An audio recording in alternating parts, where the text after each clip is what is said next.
Halo Sobat Isisok, ketemu saya lagi. Sekarang kita mau bahas news artikel dari bisnis.com. Ada daftar 10 saham netbuy asing tertinggi sepanjang 2023. Netbuy ini kan ya berarti lebih banyak belinya daripada jualnya. Artinya saham ini masih digemari atau dikoleksi sama perusahaan-perusahaan asing. Sudah menjadi kewajaran bahwa apabila pemain-pemain lokal, pemain saham lokal untuk merefer atau memfollow apa yang dilakukan pemain asing yang secara notabene itu berskala besar, karena mereka beroperasinya bukan secara individual, tapi mereka beroperasinya secara institusi fund management. Jadi wajar kalau mereka diikuti. Tapi sekarang kita ingin membuktikan ya. Membuktikannya tuh begini. Ini dari 10 saham ini, kalau kita lihat ini saham-saham yang dipilih memang saham-saham bukan kelas-kelas saham penny stock atau saham-saham second line, tapi ini banyak di saham-saham yang di first line atau saham-saham di papan akselerasi, saham-saham yang punya kapitalisasi besar, meskipun bukan semuanya blue chip atau bukan semuanya anggota LQ45. Kalau LQ45 kan paling liquid, ini bisa jadi di antara mereka tidak liquid tetapi kapitalisasinya pasti besar, tapi bukan termasuk blue chip, tapi ada blue chip. Nah, ini kita akan menghitung nilai wajarnya dengan analisa fundamental dibandingkan dengan harga ya. Analisa fundamentalnya kita akan menggunakan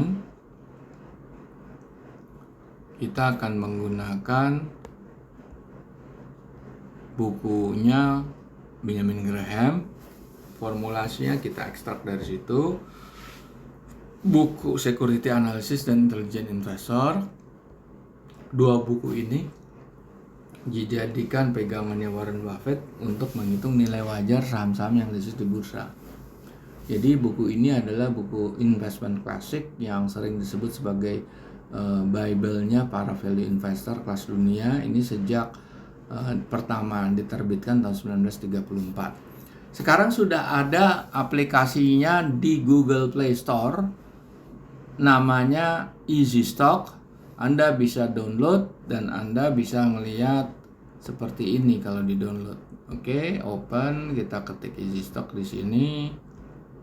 Kita open, akan seperti ini bentuknya. Kalau kita klik di sini, ini ada 850 saham yang sudah listed. Kita lihat yang dibeli asing pertama, BBRI. Apa yang kita bisa ekstrak dari panel pertama ini? Apa yang disebut high dan low? High dan low ada nilai wajar, true value, atau nilai intrinsik. Closing price-nya BRI itu 4.880. Nilai wajarnya cuma di bawah 3.000. Artinya setengahnya. Ya kan? Makanya downside-nya bisa turun sampai 40% lebih. Potensial ya. Nah, kalau kita lihat,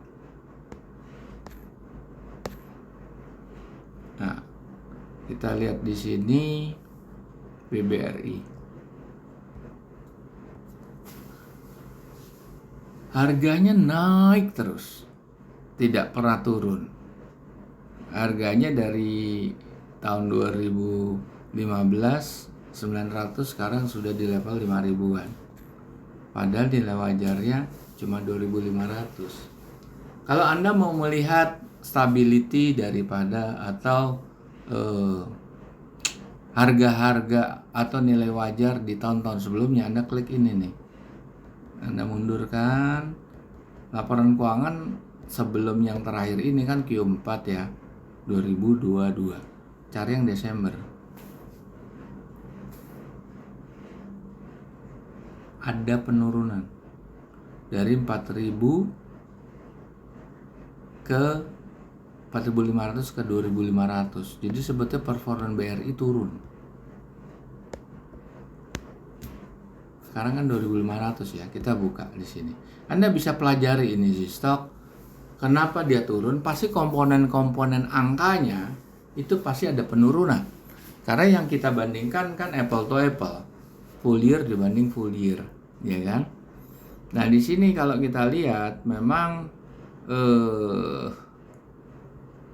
saham ini bagus, dia punya net current asset juga cuma ada defisit tipis lah yang bisa ditutup dengan free cash flow yang lumayan besar, lebih besar pada net income-nya, yaitu 57 triliun,6 ya.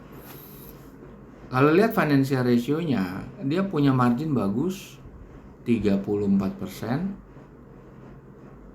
Return on equity-nya juga ya masih di atas benchmark, tapi belum menjadi target sebetulnya. Target itu di atas 20 sebetulnya. Working capital-nya di bawah 1 tuh sebetulnya nggak bagus. Oke. Setelah itu apa yang diambil asing lagi selain BRI? BBNI kita lihat. BBNI lebih fluktuatif, nggak seperti BBRI naik aja 2.900 pernah ya, sekarang udah di 9.000. BBNI coba.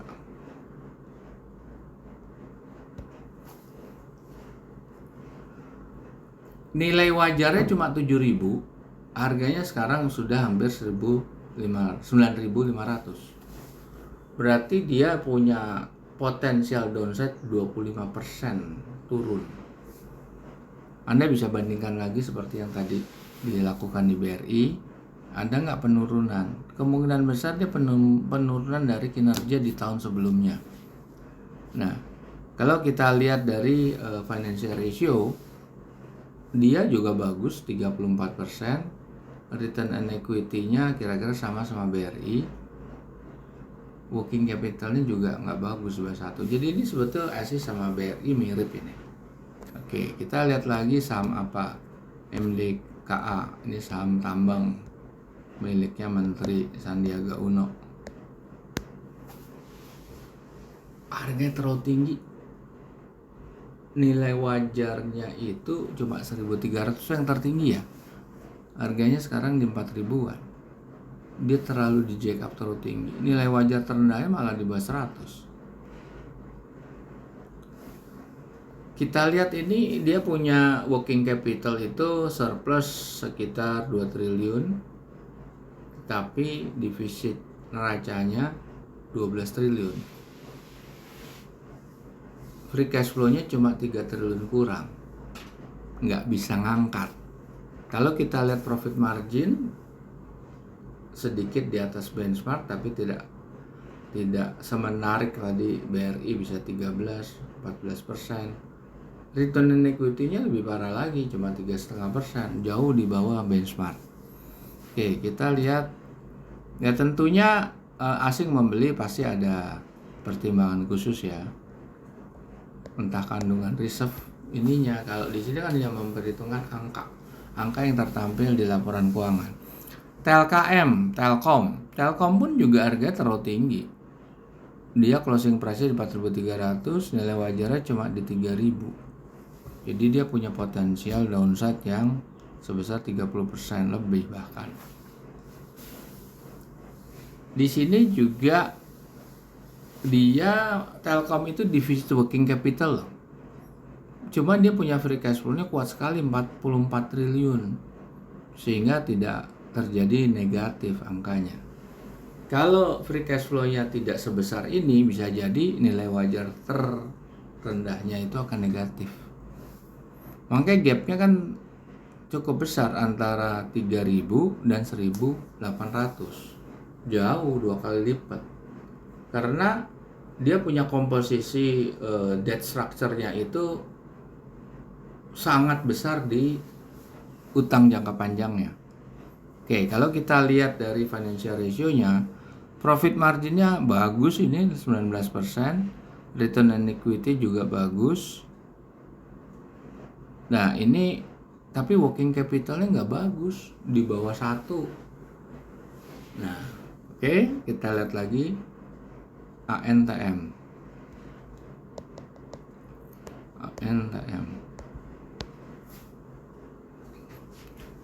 terlalu mahal harganya.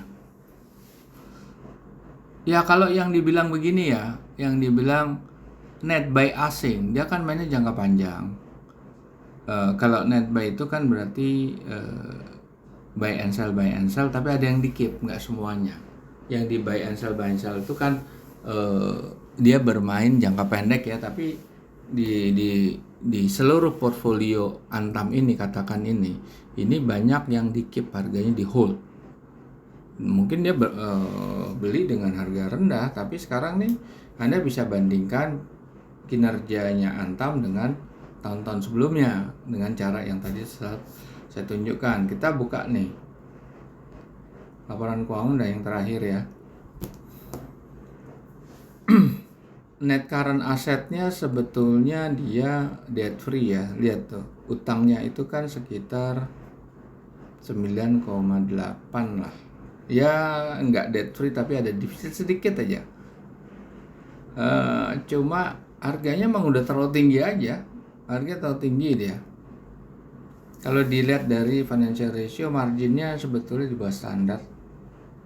Return on equity-nya oke, working capital bagus, harga terlalu tinggi.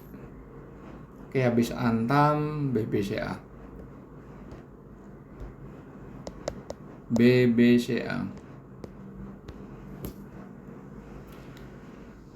Ini juga harganya terlalu tinggi, ini.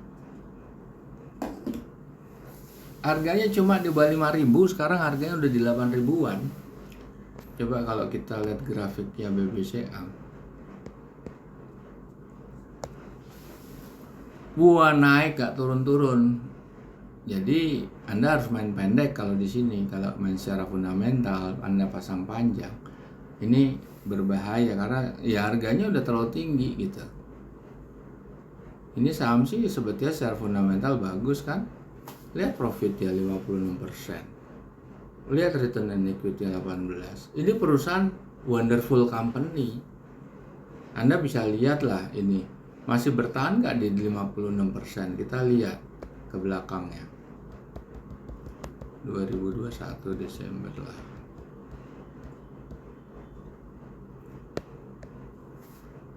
Masih di 56 nggak? Naik malah. Ini dia udah bagus 58% gitu. Oke, kita lihat wonderful company kalau mahal buat apa gitu. ESA karena di sini fundamentalis kan orientasi jangka panjang. Nah, ESA ini kalau kita lihat ini punya potensial upside 70 sampai 2 kali lipat. Kita buka. Laporan keuangan udah Q4. Dia punya current asset bisa nutup hutang jangka pendek. Jangka panjangnya paling defisitnya tipis ya. Itu kan sekitar 4,5 triliun ya. Sedangkan ya ada defisit 1 triliun lah. Ya defisit 1 triliun. Tapi dia punya free cash flow-nya 3,4 triliun. Free cash flow-nya sama utang jangka pendek atau utang jangka panjang itu lebih besar free cash flow, makanya ini bagus nih saham ini. Kita lihat profit marginnya 30%. Return on equity bagus 42%. Working capital mendekati 2 nih, angka bagus gitu, rasio bagus gitu. Oke, kita lihat lagi Akra.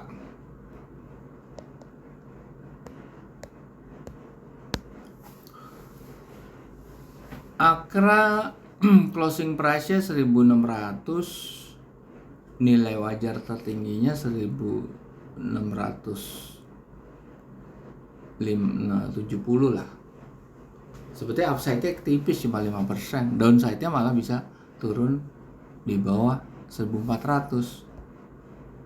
Udah ketinggian harganya. Ini Q4 juga. Kita lihat fund marginnya cuma 5,2%.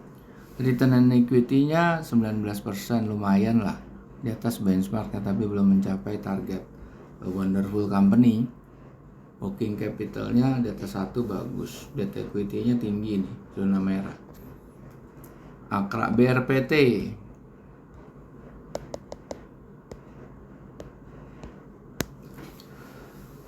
BRPT terlalu mahal harganya. Closing price-nya 770, nilai wajarnya cuma 770. 790 closing price-nya, nilai wajarnya 770. Tapi nilai wajar terendahnya negatif. Apa yang menyebabkan dia bisa negatif? Anda lihat neraca. Kalau lihat neraca, net current assetnya bisa nutup utang jangka pendek itu dengan surplus sebesar 28 triliun.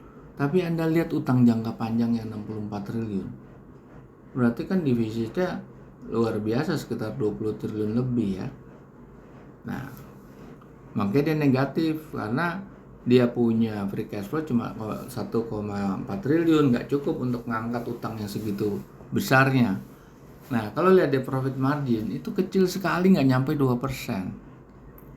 Karena gross marginnya nih, biaya produksinya memang mahal gitu. Perusahaan kimia perlu proses operasional yang mahal gitu, ya kan? Return on equity di bawah 1, nggak menarik ini saham ini. Terus PTBA, perusahaan batu bara, PTBA. Potensial upside-nya bagus, 70 sampai 2 kali lipat. Nilai wajarnya tuh di atas 7.000. Sedangkan harga sekarang tuh 4.000, kurang sedikit. Bagus ini. Kalau kita lihat tuh laporan keuangan Q4, dia ini hanya defisit neraca sedikit sekali. Dia punya surplus working capital sekitar 4 triliun lebih. Berarti kira-kira dia defisitnya 1 triliun. Nggak tipis juga sih, lumayan lah defisitnya 1 triliun. Oke. Kita lihat financial ratio-nya, profit margin bagus 30%, tapi lebih bagus Adaro tadi.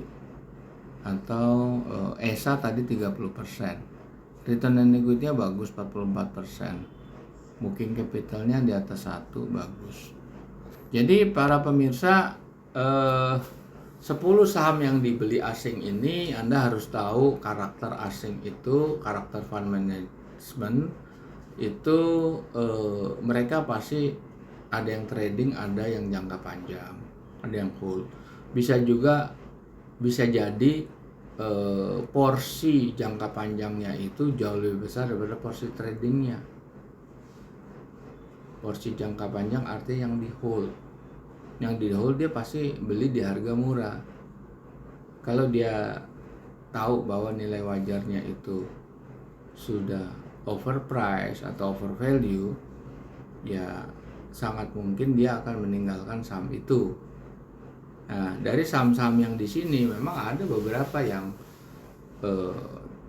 boleh kategorinya jelek, seperti BRPT, seperti tadi MDKA. Sebetulnya banyak perusahaan, tapi kita kan nggak tahu harga belinya mereka gitu. Jadi dia tetap kenapa melakukan trading juga, karena dia nggak mau hold semuanya, karena dia untuk memancing harga supaya naik juga gitu, supaya terjadi aktivitas yang meningkat di pasar, aktivitas frekuensi jual belinya gitu. Oke, kita jumpa lagi di lain kesempatan.